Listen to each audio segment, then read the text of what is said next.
She didn't flinch when the teenager in line whispered, "Gross," to his friend. She didn't speak when the mother behind her gently tugged her child away, as if scars could be contagious. But when the TSA agent wrinkled his nose and said, "You're scaring the passengers. Maybe cover those up next time," the air around her grew colder than the airport's polished marble floors. People looked. No one spoke.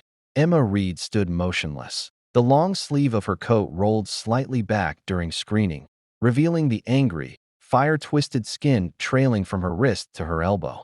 Another inch, and they might have seen the tattoo. But that was hers. Sacred, hidden beneath pain and memory. She clutched her travel bag a little tighter, not out of fear, but to stop her fingers from trembling. Not from shame, from restraint. She was used to it by now. The stares, the silence, the subtle, ever-so-polite cruelty. Her scrubs peeked out from under her jacket, and the ID badge clipped to her pocket read, "Emma Reed, RN, Trauma Burn Unit." But no one saw that. Not really. They only saw what the fire left behind 10 years earlier. The fire had a name. Kandahar. It was hot even before the explosion.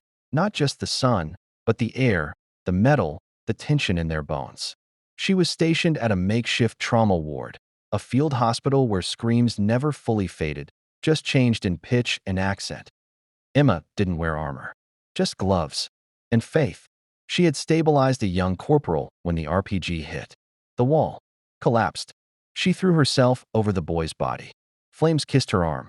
She didn't remember screaming, just smoke. Then silence. She saved 14 soldiers during that ambush and lost 2. One of them, Staff Sergeant Miles Keller, had inked the words "still standing" on his forearm the day before deployment. She had that phrase tattooed on the burned part of her arm after he died. Not for beauty, for memory. Back in the airport, Emma was pulled aside for a random screening. The TSA agent asked questions with a tone that was too casual to be kind.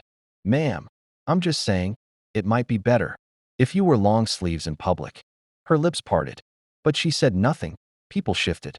A few looked away. A few watched, pretending not to. Then, footsteps, firm, deliberate, echoed down the terminal that a man in full military dress approached. Medals like stars across his chest. Silver hair. Calm eyes. General David Holbrook. His eyes scanned the line, then stopped. On her, he didn't look at her scars, he looked at her tattoo. His posture changed. He stood straighter, if that was even possible, and his voice carried with quiet gravity. "Emma Reed." She nodded, slowly. A flicker of confusion in her eyes. Without breaking eye contact, he turned to the TSA officer. "Son, do you know who this woman is?" The agent faltered. "Sir, she's the reason my godson is alive," the general said.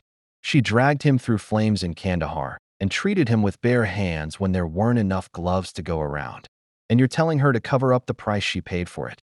The silence hit like a thunderclap. People stood still. The boy who had laughed earlier turned red and looked away.